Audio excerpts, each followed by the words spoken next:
paru très précieuse, parce que efficace quand même très vite, et durable longtemps dans le temps. Si on respecte les indications, ça marche très bien. Pour utiliser l'eau de Quinton, il y a plusieurs options. C'est quelqu'un qui arrive à un certain âge, on se dit avec l'âge on se tasse. Ça peut être une manière peut-être de réhydrater les disques. Oui. Oui, tu confirmes. Ça peut être aussi pour ceux et celles qui sont dans un métier où on demande beaucoup d'énergie physique, de porter des poids. Ah oui. Ça... Et là, les tassements, les problèmes de dos sont nombreux. Ah, tout à fait. Non, mais c'est certain, Laurent, tu as tout à fait raison, parce que il faudrait, je dis il faudrait parce qu'on en est loin de ça, hein, arriver à un moment donné où on ait un peu une attitude préventive. Moi, je pense que effectivement, dans bien des métiers, il serait utile de faire quelques séances, pas forcément 10, mais quelques séances de temps en temps pour éviter de se retrouver cassé complètement.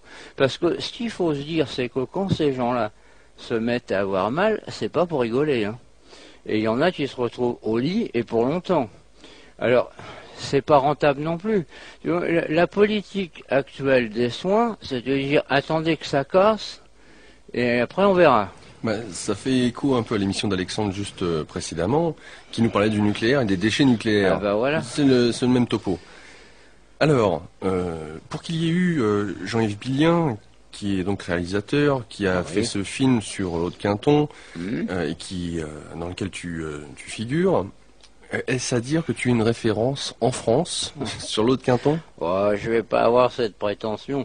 Je sais que moi, je cherche absolument pas ni à m'enrichir, ni à avoir des médailles. Non, mais la question que je pose m'amènerait à penser, mais es-tu le seul à le faire? Non, il y a quand même d'autres praticiens qui le font en France, malheureusement très peu, puisque je crois pas me tromper, mais la liste dont dispose notre fournisseur Source Claire ne doit pas excéder 10 praticiens actuellement sur toute la France. Ah ouais.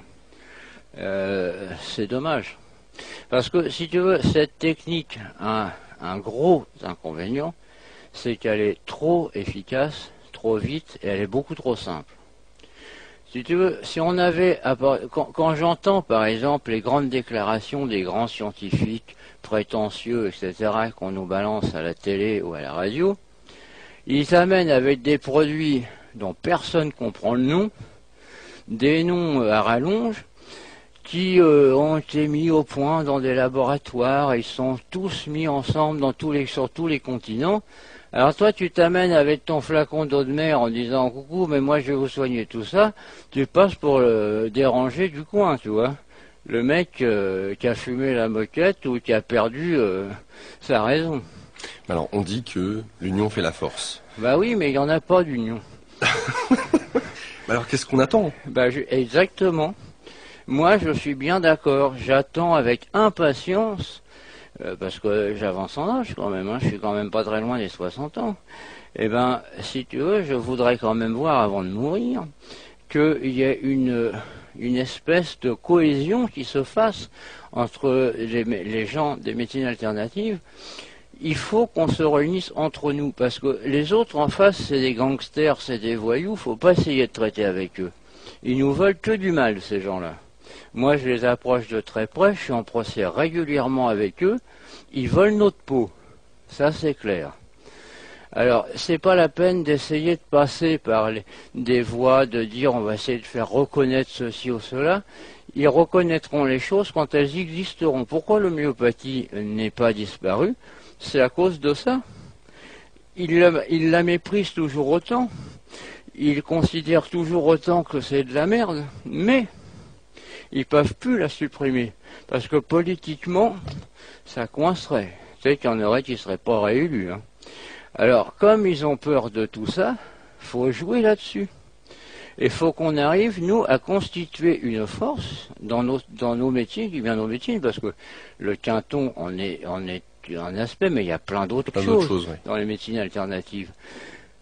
Et comme ça, d'abord, on fera connaître aux gens ce qu'on peut faire, parce que faut bien reconnaître que quand tu es dans ce milieu-là, tu t'aperçois très vite que tu peux beaucoup mieux soigner les gens, beaucoup moins les abîmer, beaucoup plus vite, et malgré tout, pour beaucoup moins cher.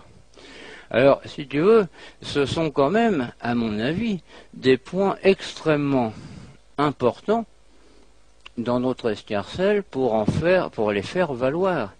Parce que quand tu as comme ça des techniques, pour revenir au quinton, une technique qui est aussi simple et aussi constamment efficace, j'ai jamais vu d'échec du quinton toujours pareil dans la mesure où c'est la bonne indication. Jamais.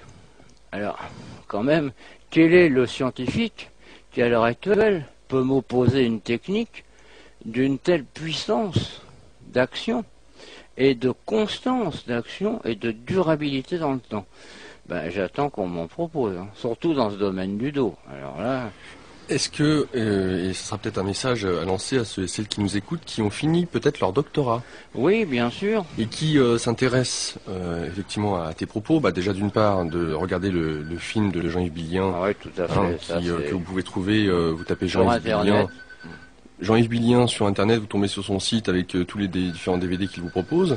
Et puis en même temps, pour ceux et celles qui nous écoutent et qui auraient des questions à te poser, qui ont fini leur internat, bah, de ne pas hésiter effectivement à te contacter pour savoir ce qu'il en est. Bien sûr, Laurent.